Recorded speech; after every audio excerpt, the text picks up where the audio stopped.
안녕하세요, 수건도둑입니다. 오늘은 이전 영상인 셀토스의 기본 등급 트렌드에 이어서 그보다 한 등급 윗등급이자 사실상 중간 등급 그렇게 보시면 되는 프레스티지 등급에 대해서 이 친구에서 추가된 구성과 세금 포함 실구매 가격, 월 할부금까지 한번 간략히 알아볼 텐데요. 일단 프레스티지는 약 340만원가량 비싸졌다 그렇게 보시면 되는데요. 셀토스가 아무래도 내년 말이나 내후년 초 그쯤에 풀체인지가 예정되어 있기 때문에 많은 분들이 아예 가성비인 트렌디로 가거나 옵션이 거의 다 들어간 시그니처 등급 요 두 가지를 많이 선택하시는데, 나는 좀 가성비로 구매하고 싶긴 한데 트렌디에서 옵션을 넣다 보니까 프레스티지 값이 되네 하시는 분들은 이 중간 등급을 살펴보셔도 좋을 것 같고요. 아무튼 오늘은 이 중간 등급 프레스티지가 340만원에 어떤 옵션 구성을 갖고 있을지, 과연 김치 냉장고 한 대 값보다 값어치가 있을지 한번 간략히 알아보죠.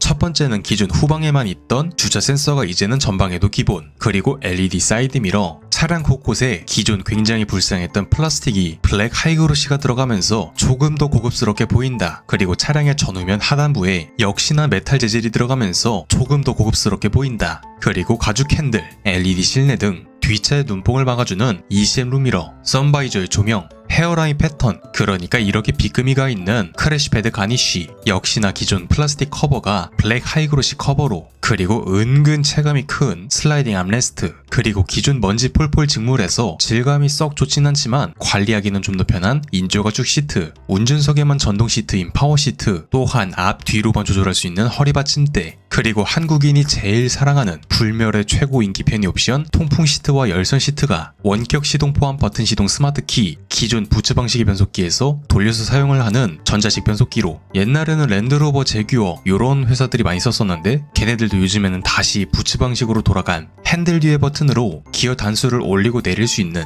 가장 많이 사용하게 되는 건 내가 순간 가속이 필요할 때 왼쪽에 있는 마이너스 버튼을 누르면 기어 단수가 한 단 확 내려가면서 RPM이 확 올라가니까 조금 더 좋은 가속력을 만들어줄 수 있는, 하지만 남발하다 보면 변속기의 수명도 크게 깎아먹을 수 있는 그러한 패들 쉬프트, 핸들의 열선 기능, 운전석에만 끼인 방지 세이프티 파워 윈도우, 드디어 2열 공조기인 에어벤트. 만약에 2열에 사람이 타는데 요 기능이 없다? 여름과 겨울에 체감이 굉장히 클 그러한 편의 옵션, 그리고 2열에 C타입 충전 단자 요렇게 들어간다고 보시면 될 것 같습니다. 옵션을 총평해보자면 밑등급 트렌디에서 추가 옵션으로 선택을 해야 했던 몇몇 옵션들을 기본화하면서 가격 대비 옵션이 너무 안 들어가지도 않았고 너무 많이 들어가지도 않았고 딱 그 정도라고 생각이 드는데요. 윗등급 시그니처와는 차값이 거의 한 190만원 그 정도 차이가 나는데 시그니처보다 약 50만원가량 더 비싼 그래비티도 있는데 이 친구는 특수한 옵션 그런 것보다는 외장 디자인이 조금 더 바뀐다 그렇게 보시면 되고요. 아무튼 이 중간 등급 프레스티지의 차값은 할인 제외 세금 포함 약 2,670만원 그 정도로 보시면 되고요. 이제 이 친구에서 선택할 수 있는 추가 옵션을 바로 한번 알아보죠. 첫 번째는 180만원 상당의 4륜 구동 시스템으로 노면에 따라서 지가 알아서 바퀴에 구동력을 배분해주는 그러한 똑똑한 친구인데, 후륜의 서스펜션이 기존 토션빔에서 멀티링크로 바뀌면서 한쪽이 덜컹거려도 반대쪽은 크게 영향을 받지 않는, 그러면서 승차감이나 운동 성능이 비약적으로 좋아지는 그러한 친구라고 보시면 되는데요. 1열에서는 체감이 그렇게까지 크진 않은데 2열의 사람은 충분히 체감이 되는, 하지만 내가 4륜 구동이 꼭 필요해 하시는 분들은 이 차가 안 맞겠죠. 비용이 조금 더 높더라도 다른 차량을 보시는 것이 맞고, 내가 후륜의 멀티링크가 필요할 만큼 승차감이나 운동 성능이 좀 더 필요해 하시는 분들은 요거를 선택하는 것보다는 스포티지로 올라가는 것이 훨씬 만족감이 크리라 그렇게 생각이 드네요. 물론 있으면 무조건 좋은 친구들이지만 소형 SUV에서는 권장하기 어려운 친구 그렇게 보시면 될 것 같네요.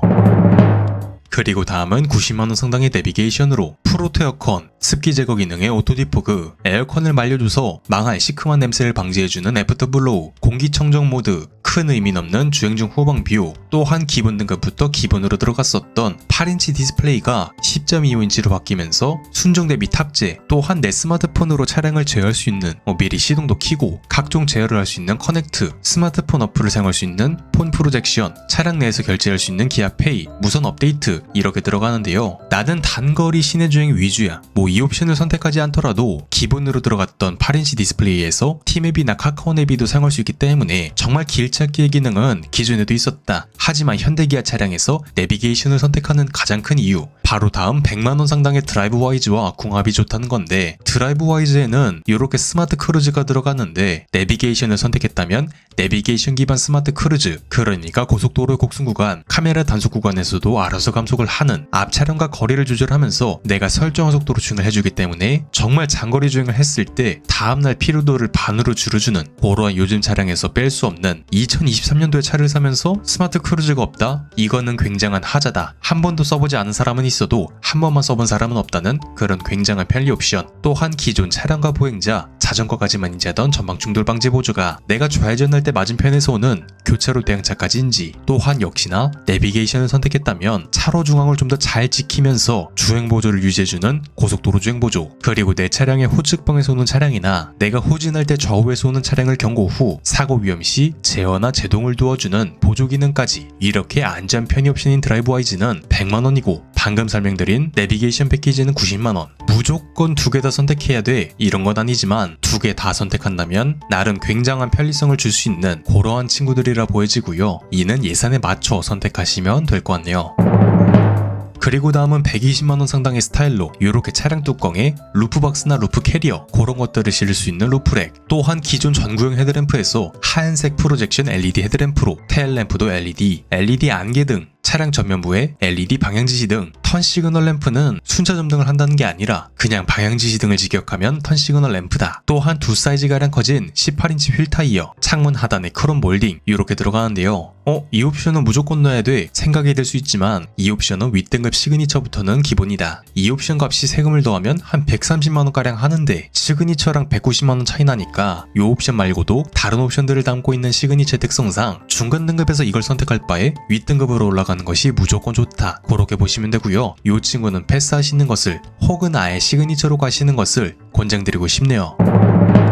그리고 다음은 60만원 상당의 HUD 팩으로 이렇게 운전자 전면에 유리창에 투영되는 것이 아닌 컴바이너 타입으로 이렇게 쪼꼬미가 올라와서 여기에 각종 주행 정보, 내비게이션 정보, 앞 차량과 거리, 현재 속도 이런 것들을 띄워주는 친구인데, 전면 주시를 도와서 안전 옵션이기도 하고 편의 옵션이기도 하고, 이 친구는 꼭 들어간 차량을 시승해 보시고 고민해 보시면 될 것 같고요. 레인 센서까지 들어가면서 비 오는 날에 조금 더 편리하다. 물론 옛날에 비해서 가격이 많이 오르긴 했는데 그래도 체감이 대단한 친구인 만큼 꼭 사용을 해보시고 취향에 맞춰 선택하시면 될 것 같네요. 그 다음은 100만원 상당의 스마트 커넥트로 스마트 키를 갖고 도어에 터치만 해도 문을 열 수 있는 터치 타입 도어 핸들, 또한 순정 블랙박스인 빌트인 캠 1, 2가 아니고 1이기 때문에 음성 녹화도 안 되고 화질도 많이 아쉬운 그런 안타까움이 있고요. 보조 배터리와 함께 들어가고, 또한 내 스마트폰으로 이렇게 문을 열고 닫을 수 있는 디지털 키 2, 무선 충전 이렇게 들어가는데요. 내비게이션을 선택해야만 선택을 할 수 있는 옵션, 중간 등급에서 선택하기에는 가격 대비 많이 아쉬운, 차라리 빌트인 캠과 보조 배터리를 빼고 한 50만원 정도 제공을 했다면 충분히 선택할 만한 그러한 편의 옵션인데, 빌트인 캠이 알박기를 해버려서 이 친구는 선택하기 많이 아쉽다. 그렇게 보시면 될 것 같네요.